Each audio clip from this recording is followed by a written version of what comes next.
टर्पेनॉइड के मेंबर्स के बारे में स्टडी कर रहे थे। टर्पेनॉइड्स के मेंबर्स के बारे में हम देख रहे थे कि जो है बहुत सारे मेंबर्स का स्टडी किए थे। उसके 8वां जो मेंबर्स है वो जो है आपका है फाइटोल।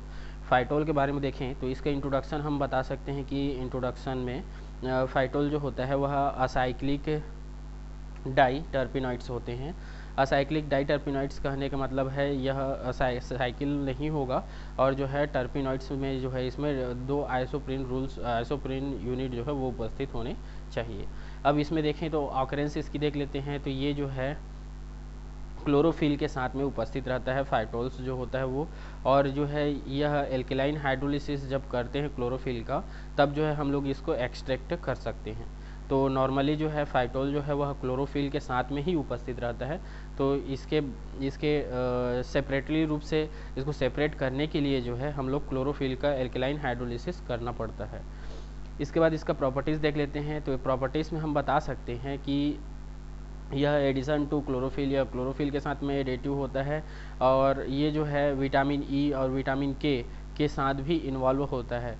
ये जो फाइटोल होता है यह जो है फाइटिल के रूप में उपस्थित रहता है, फाइटोल फॉर्म में नहीं रहता है, फाइटिल फॉर्म में रहता है। और यह जो है नेचर में देखें तो यह लिक्विड फॉर्म में पाया जाता है।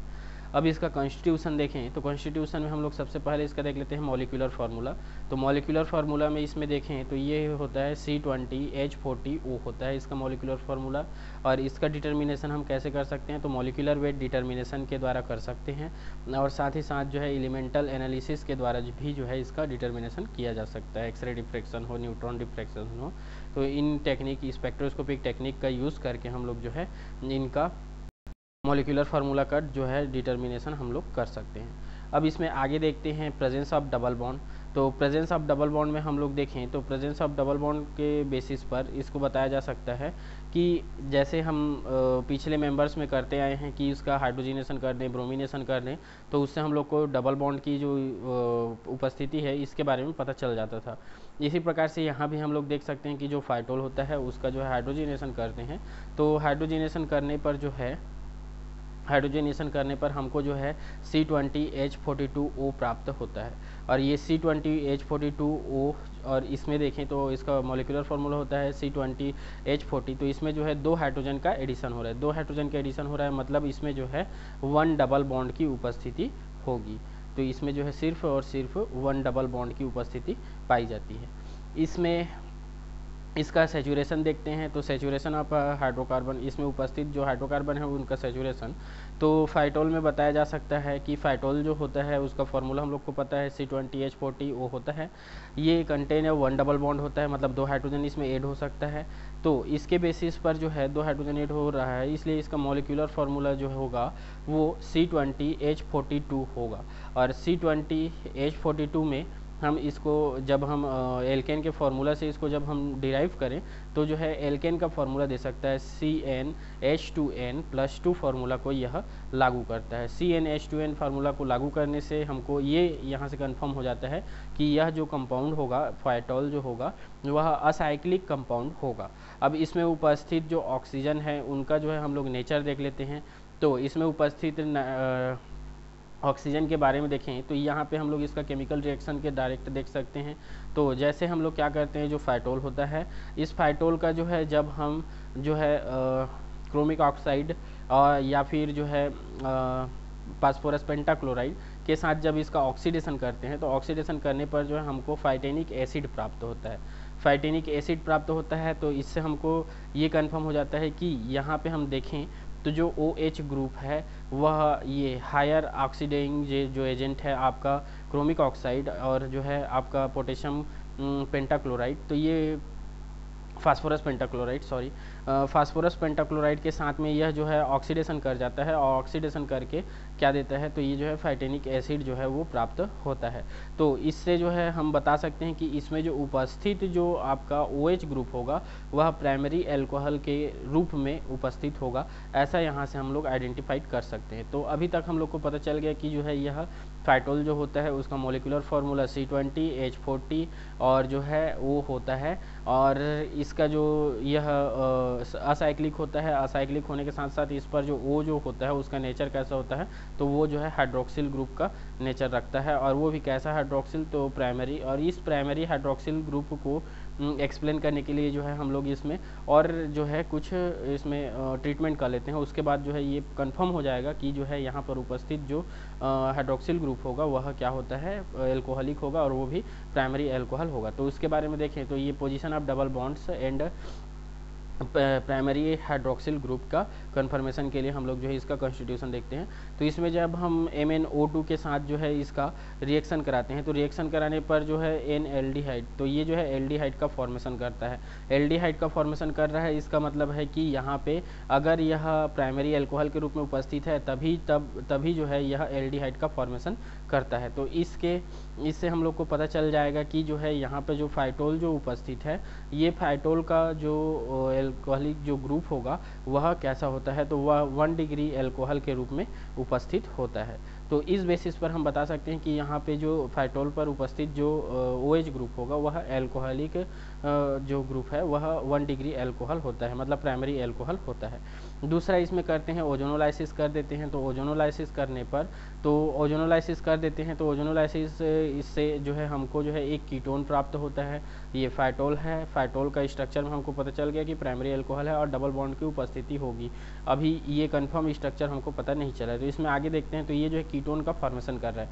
कीटोन का फॉर्मेशन जो है यह कहाँ पे कर रहा है, तो ये कीटोन का फॉर्मेशन कर रहा है C17H36। उसके बाद जो C आ रहा है, मतलब 18th जो C आ रहा है वहाँ पे जो है यह कीटोन ग्रुप का फॉर्मेशन कर रहा है।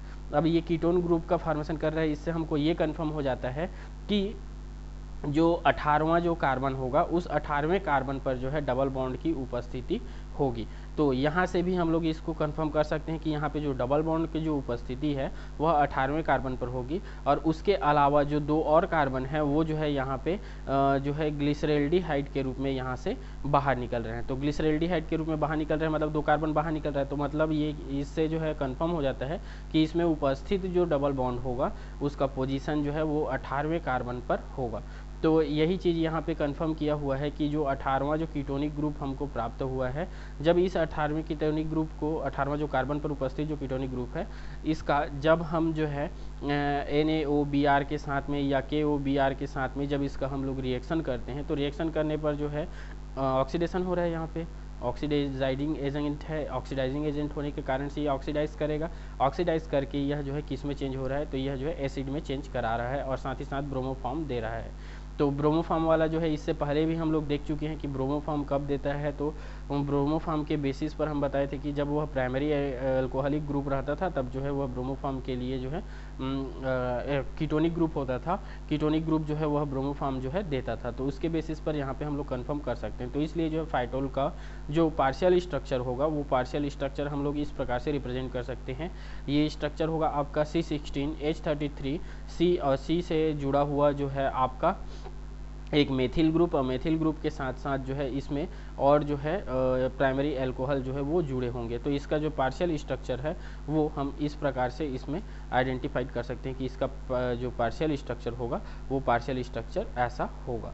तो इस बेसिस पर जो है हम लोग इसका एक्सप्लेनेशन कर सकते हैं। अब इसका स्केलेटन के बारे में बात कर लेते हैं। तो स्केलेटन के बारे में हम लोग देखें तो स्केलेटन के बारे में यहाँ पे बताया गया है कि जो है यह आइसोप्रीन जो यूनिट होता है वह आइसोप्रीन यूनिट नॉर्मल सा देखें तो आइसोप्रीन जो यूनिट होता है वो होता है हम लोग का C5H8 यूनिट का एक आइसोप्रीन होता है।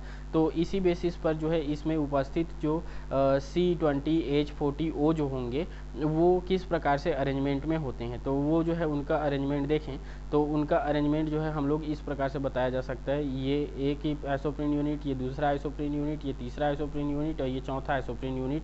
ये किसके लिए दिखाया गया है, तो ये C18H जो 36O जो हो रहा था इतने के लिए दिखाया गया है। तो ये जो है ये जो है टोटल मिला करके 4 आइसोप्रीन यूनिट जो है यहाँ पे उपस्थित होंगे।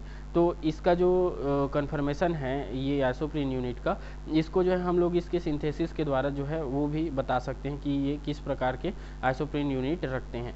तो उसी को जो है फीसर और एटॉल जो उनके जो सहपाठी थे, उनके द्वारा जो है सहकर्मी जो थे, उनके द्वारा जो है 1928 में जो है इनका जो आइसोप्रीन यूनिट का जो है आइडेंटिफिकेशन किया गया, मतलब सिंथेसिस किया गया, उसके बेसिस पर जो है इसके स्ट्रक्चर का कन्फर्मेशन किया गया। ये देख लेते हैं ये किस प्रकार से। तो सपोज जो है ये आपका फर्नेसोल था। फर्नेसोल का जब हम H2PD और जो है PbR3 के साथ जो है रिएक्शन कराते हैं, तो रिएक्शन कराने पर जो है हमको क्या मिलता था, तो उनको ये मिला कि हेक्सा फर्नेसोल्स ब्रोमाइड जो है वो प्राप्त हो गया। अब ये जो हेक्सा फर्नेसिल जो ब्रोमाइड था, इसका जब हम रिएक्शन जो है एक सॉल्ट फॉर्म में उपस्थित कंपाउंड के साथ कराए, ये आपका सॉल्ट फॉर्म में उपस्थित है ये कंपाउंड, इस कंपाउंड के साथ एसीटेट है, ये सोडियम एसीटो एसीटेट ऐसा बोल सकते हैं इसको। तो इसके साथ जब इसको कराया गया तो इससे जो है हमको एक और इंटरमीडिएट प्राप्त हुआ, ये इंटरमीडिएट हमको प्राप्त हो गया। अब इस इंटरमीडिएट का जब हम फिर से रिएक्शन कराए, तो इस इंटरमीडिएट का फिर से रिएक्शन जब हम potassium hydroxide, dilute potassium hydroxide के साथ में बॉयल कीटोनिक हाइड्रोलिसिस कराते हैं और एसिडिक मीडियम यहाँ पे रखते हैं, तब जो है हमको एक स्ट्रक्चर प्राप्त हुआ। ये स्ट्रक्चर ये जो स्ट्रक्चर है, ये स्ट्रक्चर प्राप्त हुआ। इस स्ट्रक्चर को जो है हम लोग जो है इसके बेसिस पर बता सकते हैं कि जो आपका जो फाइटोल है वो फाइटोल कैसा होगा। तो उसमें जो है 4 आइसोप्रीन यूनिट उपस्थित होंगे।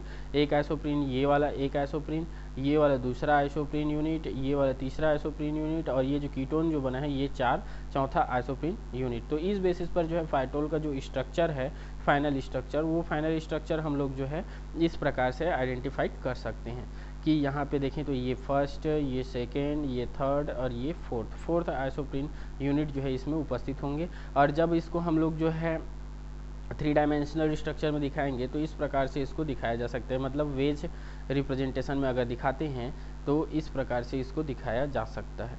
तो फाइटोल का जो स्ट्रक्चर है वो या तो नॉर्मल वे में देखें तो नॉर्मल मॉलिक्यूलर रूप में देखें तो इस प्रकार से इसको आइडेंटिफाइड किया जा सकता है, ये जो पहले दूसरे अभी जो दिखाया इसके बेसिस पर। और या तो जो है इसको अगर हम वेज फॉर्म में दिखाएं तो वेज फॉर्म में हम लोग इस प्रकार से रिप्रेजेंट कर सकते हैं। अब इसका देख लेते हैं हम लोग सिंथेसिस में हम लोग बता सकते हैं कि ये जो है फर्नेसोल से जो है फिशर जो साइंटिस्ट थे, उन्होंने जो है इसको 1920 में दिया गया था, इनके एफ फिशर नामक साइंटिस्ट के द्वारा इसके स्ट्रक्चर को कंफर्म करने के लिए सिंथेसिस बताया गया था। तो हम लोग जो है ये जो फिशर ने दिया, ये कंपाउंड लिया था, यहाँ पे एक कीटोनिक कंपाउंड लिया गया था, ये कीटोनिक कंपाउंड है। ये कीटोनिक कंपाउंड का जब हम जो है सोडियम एमाइड के साथ में और जो है एसिटिलीन के साथ में जब इसका रिएक्शन कराते हैं तो एसिटिलीन का यहाँ पे एडिशन हो जाता है और सोडियम एमाइड जो है वहाँ पे जो कीटोनिक ग्रुप था उसको जो है चेंज कर देता है OH ग्रुप में, तो एल्कोहल ग्रुप में। तो ये इस प्रकार से जो है एक और इंटरमीडिएट का फॉर्मेशन कर देता है, इस प्रकार का ये इंटरमीडिएट का फॉर्मेशन हो गया। अब ये जो इंटरमीडिएट है इसका जब हम H2PD के साथ में या फिर बेरियम सल्फेट की उपस्थिति में जब इसका रिएक्शन कराते हैं तो रिएक्शन कराने पर जो है हमको इस प्रकार के प्रोडक्ट इंटरमीडिएट का प्रोडक्ट के रूप में इंटरमीडिएट प्राप्त होता है। ये इंटरमीडिएट का जब हम एसिटिक एनहाइड्राइड के साथ में एलिलिक रीअरेंजमेंट करा देते हैं, एसिटिल एनहाइड्राइड के साथ एसिटिक एनहाइड्राइड के साथ में एलिलिक रीअरेंजमेंट करा देते हैं, तो जो है हमको फाइनल रूप से यहाँ से हमको फाइटोल जो है वो प्राप्त हो जाता है। तो इस प्रकार से जो है हम लोग फाइटोल का स्टडी कर सकते हैं। और जो है ये एग्ज़ाम के पॉइंट ऑफ व्यू से जो है मोस्ट IMP है, और इसको जो है इस प्रकार से हम लोग जो है रट्टा मारेंगे या फिर जो है याद रखेंगे, या इस प्रकार से इसका आइडेंटिफिकेशन हम लोग करते हैं। टर्पिनॉइड का 9th जो मेंबर है वो होता है आपका एबेटिक एसिड। एबेटिक एसिड के बारे में देखें तो एबेटिक एसिड जो है वह मोस्ट इंपॉर्टेंट डाइटर्पिनॉइड होता है। डाइटर्पिनॉइड जैसे कि ये फाइटोल पाया जा रहा था, इसी प्रकार से यह भी डाइटर्पिनॉइड होता है। और इसमें जो है ये कमर्शियल पर्पस में यूज़ किया जाता है, जो एबेटिक एसिड होता है इसका। इसमें जो है यह जो है रेजिन एसिड के लिए, रेजिन एसिड जो हम लोग रेजिन जो प्लांट से निकलने वाले जो रेजिन होते हैं उनमें जो है यह एबेटिक एसिड जो है वह पाया जाता है।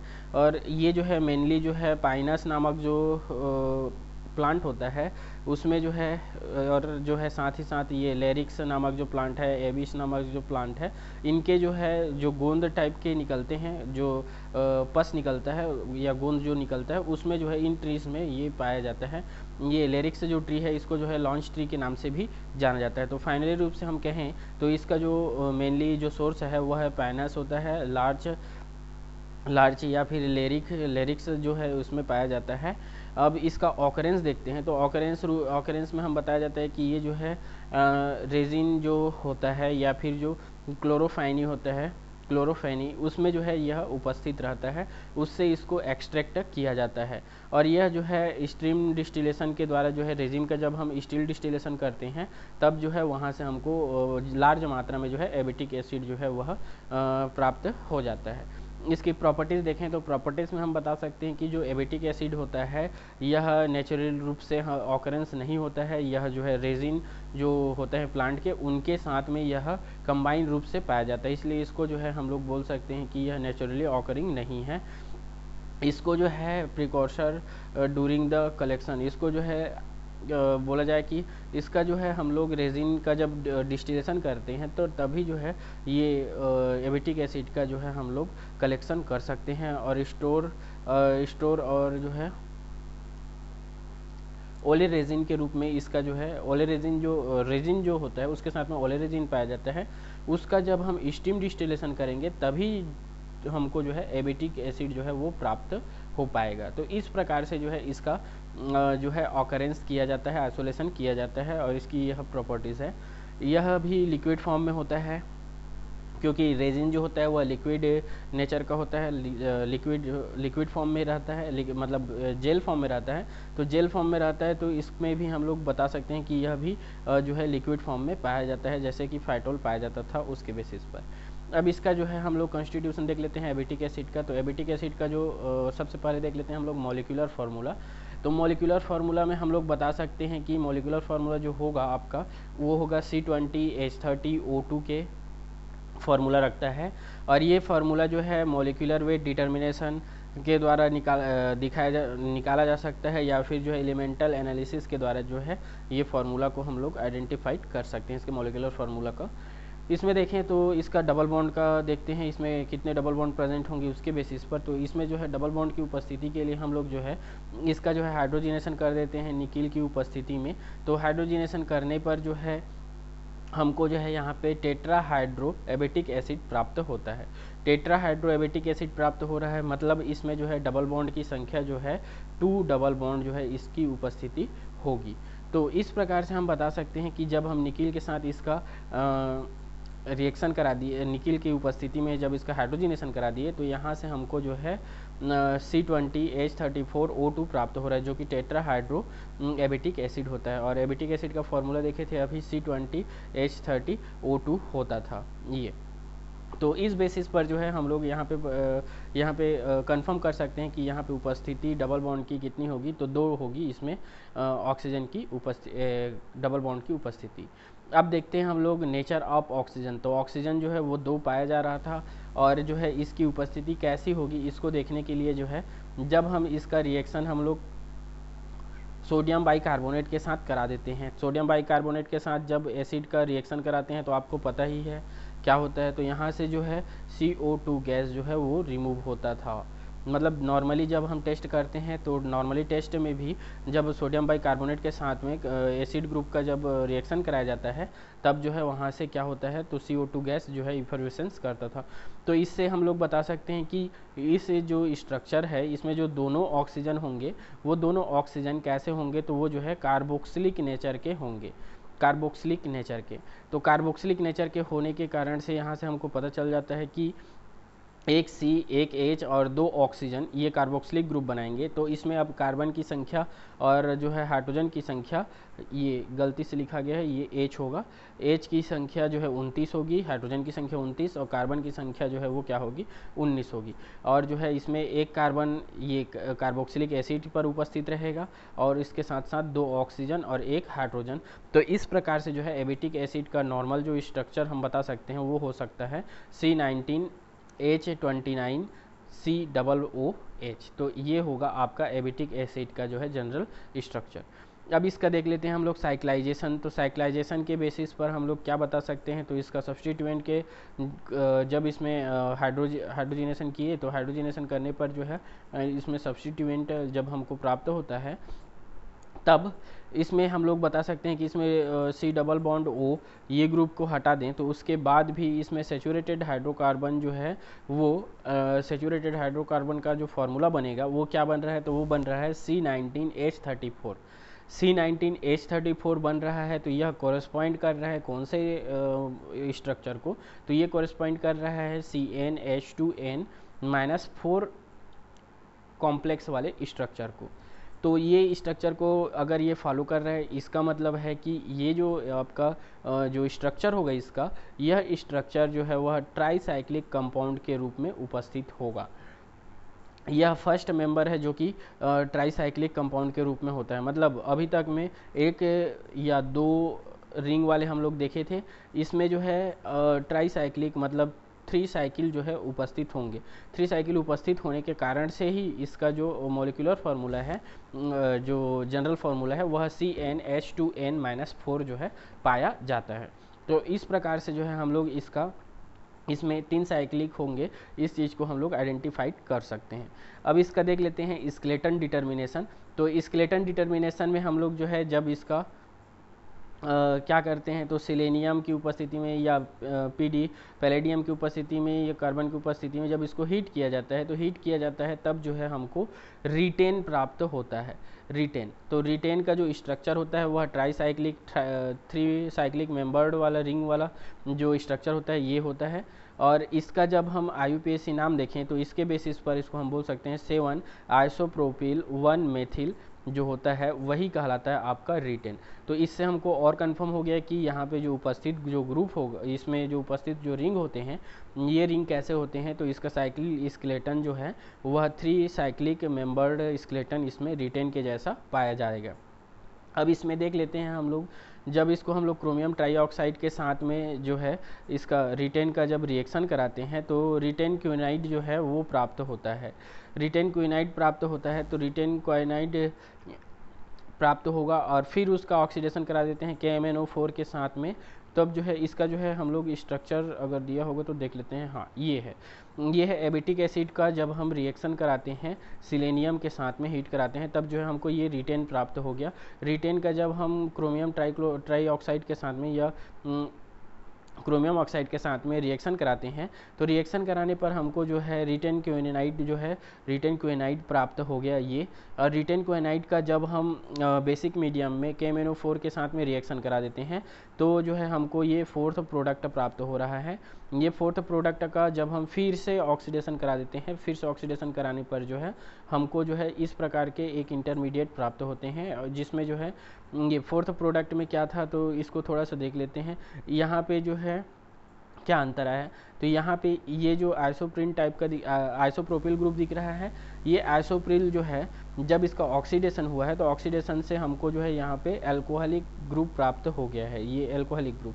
अब ये जो एल्कोहलिक ग्रुप है उसका जब हम K2Cr2O7 से जब इसका रिएक्शन कराए हैं तो ये रिएक्शन से हमको क्या मिल गया है, तो यहाँ पे यह जो है एसिड ग्रुप में चेंज हो जा रहा है। तो इसका फर्दर ऑक्सीडेशन से ये जो है ये 5 जो प्रोडक्ट हमको मिला, ये 5 प्रोडक्ट में यहाँ पे एसिड जो है हमको प्राप्त हो गया है। अब इसका जब हम रिएक्शन 2 टाइप से करा सकते हैं। जब इसको हम लोग हीट कर देते हैं तो हीट कर देने पर क्या हो जाएगा, तो हीट कर देने पर जो है ये जो एसिड ग्रुप है वह कार्बन डाइऑक्साइड के रूप में यहाँ से बाहर निकल आता है और जो है क्या देता है, तो फर्नेनोन जो है वो प्राप्त होता है। ये फर्नेनोन जो है फ्लोरेनोन प्राप्त होता है। फ्लोरेनोन जो है ये साइड प्रोडक्ट के रूप में हमको प्राप्त होता है। इसका हमको क्या स्ट्रक्चर के बेसिस पर क्या आइडेंटिफिकेशन मिलता है इसको जो है हम लोग आगे देखेंगे। तो पहला रिएक्शन से जब इसका हम लोग हीट कर देते हैं, डायरेक्ट हीट करने पर जो है हमको क्या मिला, तो कार्बन डाइऑक्साइड जो यहाँ से रिलीज हुआ और जो है फ्लोरेनोन जो है वो प्राप्त हो रहा है। अब दूसरा इसका रिएक्शन के पोटेशियम हाइड्रोक्साइड के साथ में जब इसको गर्म कर देते हैं, तो पोटेशियम हाइड्रोक्साइड के साथ में जब इसको गर्म कर देते हैं तब जो है हमको इस प्रकार का जो 5-6वां प्रोडक्ट है ये प्राप्त हो जाता है। ये छठवां प्रोडक्ट का जब हम अगला फिर से हीट कर देते हैं, ये जो छठवां प्रोडक्ट होता है उसमें जो है हमको ट्राई कार्बोक्सिलिक एसिड ग्रुप प्राप्त होते हैं। तो ये 3 कार्बोक्सिलिक एसिड ग्रुप जो है हमको यहाँ से प्राप्त होते हैं। अगेन इसका जब से फिर से हम लोग हीट करा देते हैं तो हीट कराने पर जो है बाईफेनिल रिंग प्राप्त होता है हमको। बाईफेनिल रिंग से हमको क्या कन्फर्म हुआ, तो इसके बारे में यहाँ पे नीचे जो है इसका एक्सप्लेनेशन दिया हुआ है। तो यहाँ पे बोल रहा है कि जो एल्कोहल था, एल्कोहलिक जो फॉर्म में था, एल्कोहलिक फॉर्म का जब हम KOH के साथ में जब फ्यूज़न करा देते हैं तो फ्यूज़न कराने पर जो है ये बाईफेनिल रिंग मतलब 4 आइसोप्रोपिल बाईफेनिल रिंग प्राप्त होता है। ये इससे क्या पता चलता है, तो इससे हमको फाइनली रूप से इसका स्केलेटन इस प्रकार का पता चल जाता है। इतने जब वर्क किए इसमें जो है हमको क्या पता चला, तो इसके बेसिस पर जो है क्या कंफर्म हुए, तो इसके बेस पर पॉसिबल इसका स्केलेटन जो है 3 साइक्लिक रिंग होगा। ये 3 साइक्लिक रिंग होगा, साथ में जो आइसोप्रोपिल जो ग्रुप होगा वो यहाँ पे उपस्थित होगा, और जो है साथ में जो कार्बोक्सिलिक ग्रुप होगा वो कहाँ पे होगा, तो 4th कार्बन पर उपस्थित होगा। यहाँ तक ये पता चला। साथ ही साथ इससे पहले हम लोग पता इसमें कंफर्म कर चुके हैं कि इसमें जो उपस्थित 2 डबल बॉन्ड होंगे, साथ में इसमें एक एंगुलर जो है मेथिल ग्रुप उपस्थित होगा। तो इस बेसिस पर जो है इतने कंफर्मेशन के साथ में इसका स्केलेटन जो है हम लोग इस प्रकार से पॉसिबल स्ट्रक्चर जो है इसका बता सकते हैं कि इसमें 3 साइक्लिक रिंग होगा, साथ में ये कार्बोक्सिलिक ग्रुप 4th पोजीशन पे होगा, और आइसोप्रोपिल जो ग्रुप होगा वो यहाँ पे होगा, साथ में इसके 2 डबल बॉन्ड होने चाहिए, और जो है 2 एंगुलर जो है एक एंगुलर जो है मेथिलीन ग्रुप उपस्थित होगा। अब इसका आगे देख लेते हैं हम लोग। तो पोजीशन ऑफ जो है कार्बोक्सिलिक ग्रुप, तो कार्बोक्सिलिक ग्रुप के पोजीशन के लिए देखें तो ये जो है हम लोग इसके रिएक्शन से हम लोग इसको फाइनली बता सकते हैं। तो एबिटिक एसिड जो होता है, एबिटिक एसिड का जब हम CH2N2 के साथ में रिएक्शन कराते हैं तो रिएक्शन कराने पर जो है हमको मेथिल एबिटेट प्राप्त होता है। मेथिल एबिटेट जो है एक एस्टर होता है, तो ये एस्टर प्राप्त हो रहा है। तो एस्टर जो ये प्राप्त हुआ है, इसका जब हम सोडियम और जो है आपका एथिल अल्कोहल के साथ में रिएक्शन कराते हैं तो रिएक्शन कराने पर जो है हमको एबिटिनॉल प्राप्त हो रहा है। ये एबिटिनॉल प्राप्त हुआ। इस एबिटिनॉल का जब हम फास्फोरस पेंटाक्लोराइड के साथ में ऑक्सीडेशन करा देते हैं तो यहाँ से ऑक्सीडेशन कराने पर वाटर जो है वो रिमूव हो जाता है। रिमूव हो करके यहाँ से हमको यहाँ से क्या मिलता है, तो यहाँ से मेथिल एबिटेन प्राप्त हो रहा है। ये जो मेथिल एबिटेन है, इस मेथिल एबिटेन का जब हम सिलेनियम के साथ में, सिलेनियम की उपस्थिति में जब इसका रिएक्शन कराते हैं तो रिएक्शन कराने पर जो है यहाँ पे होमोरिटेन हमको प्राप्त हो रहा है। तो ये होमोरिटेन का जो उपस्थिति है, होमोरिटेन जो प्राप्त हो रहा है, तो इससे कंफर्म हो जाता है कि यहाँ पे जो कार्बोक्सिलिक एसिड जो ग्रुप होगा वो जो है इस पोजीशन पर उपस्थित होगा, ये 4th पोजीशन पर उपस्थिथ होगा यहाँ पे। तो इससे जो है हमको कंफर्म हो जाता है कि इसका जो कार्बोक्सिलिक एसिड ग्रुप है वो वहाँ पे उपस्थित रहेगा। तो ये होमो एबिटीन जो है, अभी इसका जो स्ट्रक्चर देखे थे उसके बेसिस पर इसी को स्ट्रक्चराइज, जो रिएक्शन देखे थे उसके बेसिस पर इसका स्ट्रक्चराइज किया हुआ है, और इस प्रकार से होमो एबिटीन जो है वो प्राप्त होता है। इसका एक्सप्लेनेशन जो है इस प्रकार से किया जा सकता है। इसी में आगे हम लोग देख लेते हैं जो एंगुलर जो मेथिल ग्रुप प्राप्त हो रहा था वो कहाँ पे उपस्थित हो सकता है। तो इसके बेसिस पर वही जो रिएक्शन जो किए हैं तो उसमें जो है ये आपका जो COOH कार्बोक्सिलिक एसिड ग्रुप था, ये एसिड ग्रुप का क्या हो जाता है, तो इस जगह पे जब हम ये CH2N2 के साथ में और जो है दूसरा सोडियम और जो है अल्कोहल के साथ में जब इसका रिएक्शन करते थे तो करने पर जो है ये जो है अल्कोहल ग्रुप में चेंज हो जाता था। अल्कोहल ग्रुप का जब हम क्या करते थे तो PCl5 के साथ में रिएक्शन किए तो रिएक्शन करने पर यहाँ पे क्या हो जाता था, तो एक कार्बोकेटाइन टाइप का प्रोडक्ट प्राप्त होता था। अब ये जो कार्बोकेटाइन प्रोडक्ट था यह जो है 1,2 मेथिल शिफ्ट करता था, 1,2 मेथिल शिफ्ट। तो 1,2 मेथिल शिफ्ट, तो मेथिल ग्रुप ये है यहाँ पे होगा तभी इसका शिफ्टिंग होगा यहाँ पे। तो इस बेसिस पर जो है मेथिल ग्रुप का भी हम लोग आइडेंटिफिकेशन कर सकते हैं कि मेथिल ग्रुप जो है वह कहाँ पे होना चाहिए, तो इसी पोजीशन पे होना चाहिए। एंगुलर जो मेथिल ग्रुप हो रहा था वो तभी जो है यहाँ पे 1,2 कार्बोकेटाइन मेथिल शिफ्ट जो है वो पॉसिबल है। तो मेथिल शिफ्ट होने के बाद ये इस प्रकार का जो स्ट्रक्चर है ये बन जाएगा, और यहाँ पे पॉजिटिव चार्ज आ जाता है, यहाँ पे पॉजिटिव चार्ज। और इस पॉजिटिव चार्ज को मेंटेन करने के लिए यहाँ पे जो है ये हाइड्रोजन जो है, एक मिनट, ये जो इसको थोड़ा बड़ा कर लेते हैं, तो ये जो हाइड्रोजन यहाँ पे उपस्थित है ये हाइड्रोजन यहाँ पे हाइड्रोजन शिफ्ट कर जाता है। तो हाइड्रोजन शिफ्ट 1 2 हाइड्रोजन शिफ्ट कर रहा है। तो हाइड्रोजन शिफ्ट करने पर जो है यहाँ पे क्या आ जाएगा, तो यहाँ पे पॉजिटिव चार्ज आ जाता है। तो कहने का मतलब है कि ये जो हाइड्रोजन शिफ्ट होगा तो पॉजिटिव चार्ज आएगा, उसको मेंटेन करने के लिए ये जो बॉन्ड है यह इनके बीच में शिफ्ट हो जाएगा। तो यहाँ पे जो है डबल बॉन्ड का फॉर्मेशन हो जाता है। तो इस प्रकार से हम बता सकते हैं कि जो मेथिल ग्रुप था वो कहाँ पे होना चाहिए था, तो यहाँ पे उपस्थित होना चाहिए था, तभी जो है यह इस प्रकार का होमो एबेटेन का फॉर्मेशन करता है। अब इसमें जो है जब इसका फिर से रिएक्शन हम लोग सिलेनियम से कर रहे हैं, तो सिलेनियम से जब इसका रिएक्शन कर रहे हैं तो रिएक्शन करने पर जो है हमको क्या मिल जाता है, तो इस प्रकार से होमो एबेटिन प्राप्त हो रहा है। तो होमो एबेटिन प्राप्त हो गया, तो इसके बेसिस पर जो है हम लोग फाइनल इससे पॉसिबिलिटी बता सकते हैं कि इसका जो फाइनल जो स्ट्रक्चर होगा वो किस प्रकार से होगा। तो ए बी सी 3 जो है साइक्लिक रिंग होंगे, साथ में फोर्थ पोजीशन पर ये कार्बोक्सिलिक एसिड ग्रुप उपस्थित होगा, और उसी फोर्थ पोजीशन से जुड़ा हुआ जो मेथिल एंगुलर मेथिल ग्रुप है वो उपस्थित होगा। साथ में यहाँ पे 2 डबल बॉन्ड की उपस्थिति होगी। ये यहाँ से हटा सकते हैं इसको।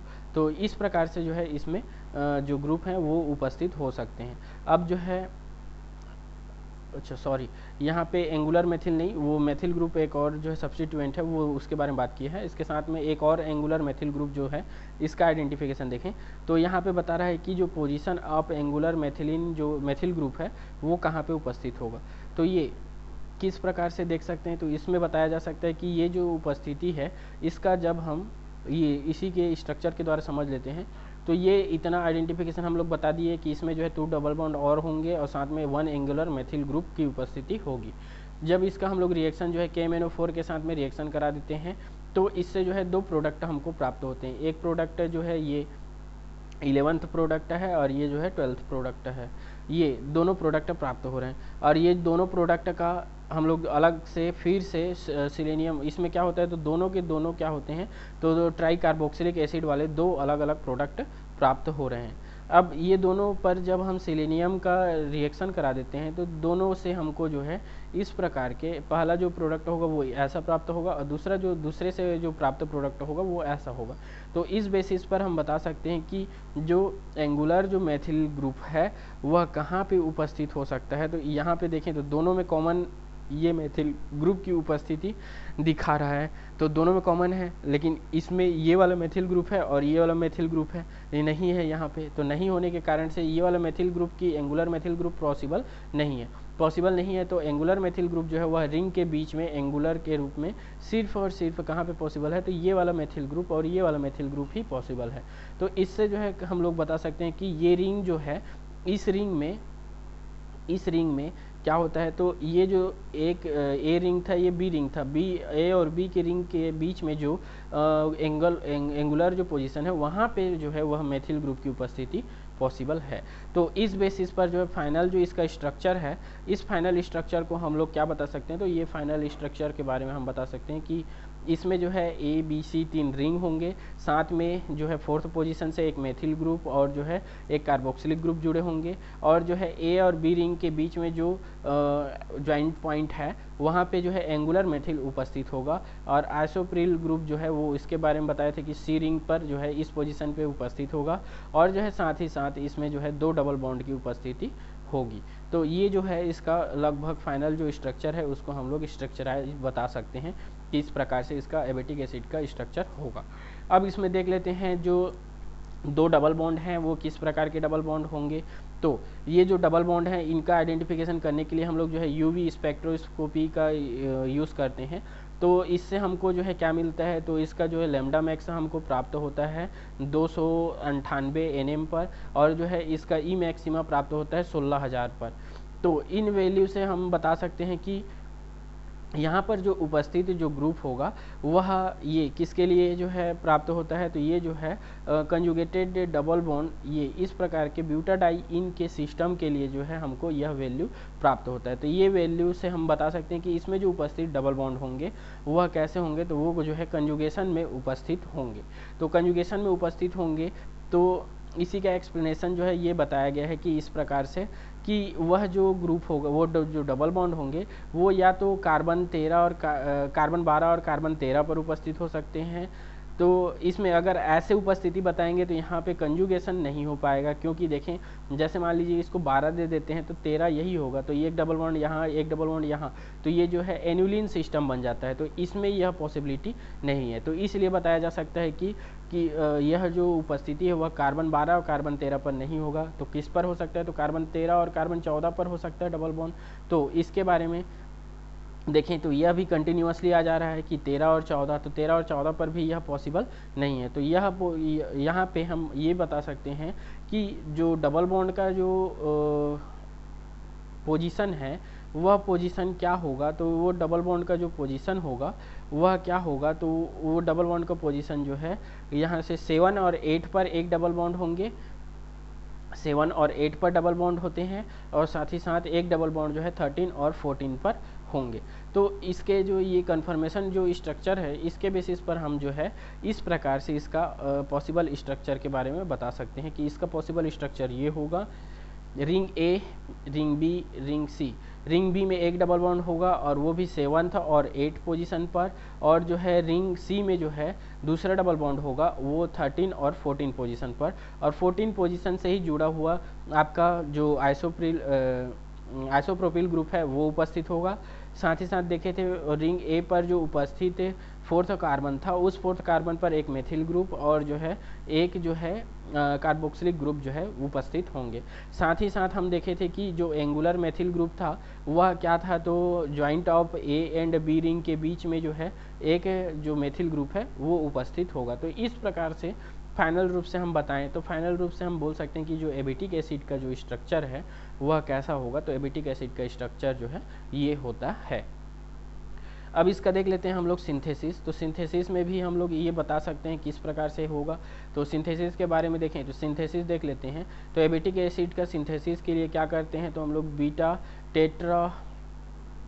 टेट्राओलेन से हम लोग जो है इसका स्टार्टिंग करते हैं। तो इसका जब हम रिएक्शन जो है इसके साथ में और जो है टॉसिल हाइड्रोक्साइड के साथ में जब इसका रिएक्शन कराते हैं, दूसरे बार में CH3 मेथिल आयोडाइड के साथ में, और तीसरा में इसका जो है हाइड्रोनियम आयन के साथ में, तब जो है हमको यहाँ से स्ट्रक्चर 2 प्राप्त होता है।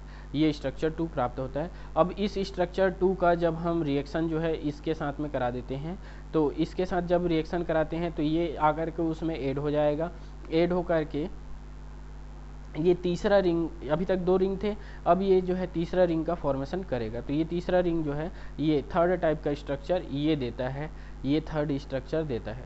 ये थर्ड स्ट्रक्चर का जब हम फिर से हम लोग रिएक्शन कराते हैं किसके साथ में, तो जो है किसके साथ करा रहे हैं, तो ये दिखा रहा है आपका CH2, ये Br से जुड़ा हुआ CH2 COOC2H5 के साथ में फर्स्ट में रिएक्शन करा रहे हैं। तो ये रिएक्शन करने के बाद जो है हमको जो है इस प्रकार के स्ट्रक्चर जो है प्राप्त होते हैं, इस प्रकार के 4th स्ट्रक्चर प्राप्त हुआ।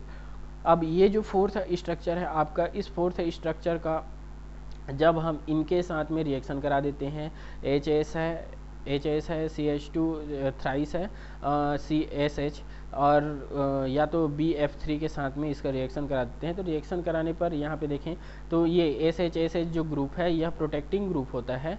ये प्रोटेक्ट करेगा किसको, तो ये प्रोटेक्ट करेगा कीटोन ग्रुप को। तो कीटोन ग्रुप को ये प्रोटेक्ट करने के लिए यहाँ पे ले रहे हैं, तो ये इसको प्रोटेक्ट किया, तो ये इस प्रकार से इस रिंग को इस कीटोन ग्रुप को प्रोटेक्ट किया है, तो इस प्रकार से ग्रुप यहाँ पे आ जाता है। अब इसका फिर से हम लोग क्या करते हैं, तो डी प्रोटेक्शन करते हैं। तो डी प्रोटेक्शन करेंगे तो किसकी उपस्थिति में करते हैं, तो जब इसका रिडक्शन करा देते हैं निकिल के साथ में, तो रिडक्शन कराने पर जो है हमको क्या मिल जाता है, तो डी प्रोटेक्ट हो जाता है। और ये डी प्रोटेक्ट हो करके जो है हमको ये 6वां जो प्रोडक्ट है ये मिलता है। और 6वां प्रोडक्ट मिलने के साथ साथ जो है हमको डी प्रोटेक्शन करके वहाँ से ये SS जो ग्रुप है इसको हटा दिया जाता है, और ये हट करके यहाँ से क्या हो जाता है, तो ये यहाँ पे जो है इस प्रकार का 6वां प्रोडक्ट हमको प्राप्त होता है। अब जो है 7वें प्रोसेस में क्या करते हैं, तो 7वें प्रोसेस में जब इसका हम लोग PDC के साथ में जो है इसका हाइड्रोजिनेशन कर देते हैं, हाइड्रोजिनेशन। तो हाइड्रोजिनेशन करने पर जो है यहाँ पे क्या हो जाता है, तो जो आपका हाइड्रोजिनेशन कराए हैं, तो हाइड्रोजिनेशन से हमको हाँ वही चीज़ है, यहाँ पे भी हाइड्रोजिनेशन हुआ है, यहाँ पे भी हाइड्रोजिनेशन हुआ है। तो कंप्लीट रूप से ये इस ग्रुप को यहाँ से रिमूव करने का काम कर रहा है हाइड्रोजन जो है वो, ठीक है, हाइड्रोजिनेशन जो है वो। अब इसके बाद जो है फाइनली रूप से जब इसका हम लोग क्या कर देते हैं, तो इसका फाइनली रूप से जब हम C6H5 MgBr, ये भी एक एरिल मैग्नीशियम ब्रोमाइड है तो एरिल मैग्नीशियम ब्रोमाइड के साथ में उसके बाद सेकेंड प्रोसेस में इसका H3O+ के साथ में हाइड्रोनियम आयन के साथ में, थर्ड में इसको क्रोमिल क्लोराइड के साथ में, या इसको ये जो रिएक्शन हो रहा है इसको हम लोग बोलते हैं बायरलेयर विडेंड डिग्रेडेशन, तो डिग्रेशन, हाँ, तो ये इसके विडलैंड डिग्रेडेशन करा देते हैं। तो डिग्रेडेशन कराने पर जो है हमको ये हमारा जो एबिटिक एसिड होता है, ये एबिटिक एसिड जो है प्राप्त हो जाता है। तो ये जो है थोड़ा सा लेंदी होता है इसका सिंथेसिस, ये अच्छे से इसको रट्टा मारना पड़ेगा और ये इस प्रकार से जो है हम लोग इसका सिंथेसाइज कर सकते हैं। तो जो है ये एबिटिक एसिड का सिंथेसिस जो है वो सिर्फ रट्टा मारने से ही अच्छे से आएगा। तो इसका जो है इस प्रकार से डिग्रेडेशन हम लोग कर सकते हैं, सिंथेसिस जो है वो कर सकते हैं और इस प्रकार से इसको हम लोग स्टडी करेंगे।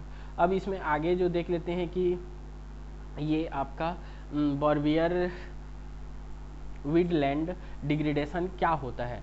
तो बॉर्बियर विडलैंड डिग्रेडेशन के बारे में हम लोग देखें तो इसमें क्या होता है, तो जो आपका ये आपका एस्टर ग्रुप होता है, एस्टर ग्रुप का जब हम रिएक्शन जो है फर्स्ट में C6H5 MgBr के साथ में दूसरा प्रोसेस करते हैं प्रोटोनेशन, तब जो है हमको इस प्रकार के एक इंटरमीडिएट प्राप्त होते हैं।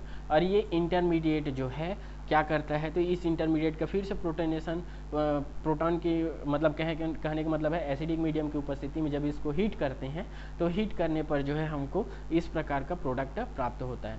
अब ये जो प्रोडक्ट है इसका जब हम CrO3 क्रोमिक ऑक्साइड की उपस्थिति में, क्रोमिल ऑक्साइड या फिर बोलें क्रोमियम ट्राईऑक्साइड की उपस्थिति में जब इसका रिएक्शन कराते हैं तब जो है हमको एसिड प्राप्त होता है। तो ये एसिड फॉर्मेशन में जो है ये आपका बॉर्बियर्स विडलैंड डिग्रेडेशन जो है काम आता है।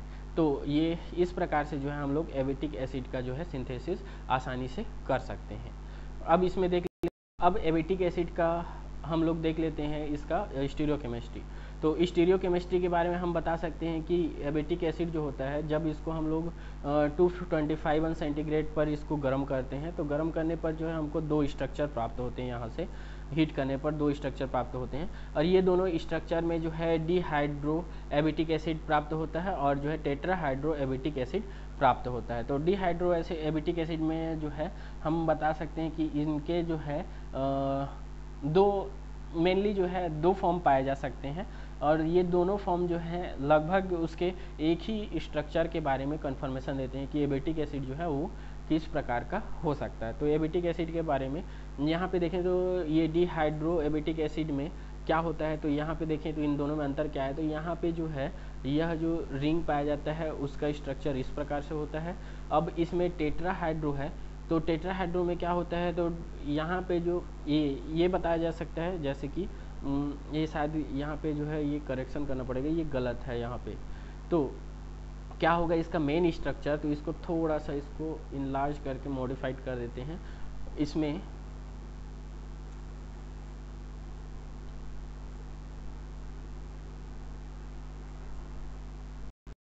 इसका जो डाईहाइड्रो जो एबिटिक एसिड है इसका स्ट्रक्चर क्या होगा, तो इसका स्ट्रक्चर जो है कुछ इस प्रकार के होंगे।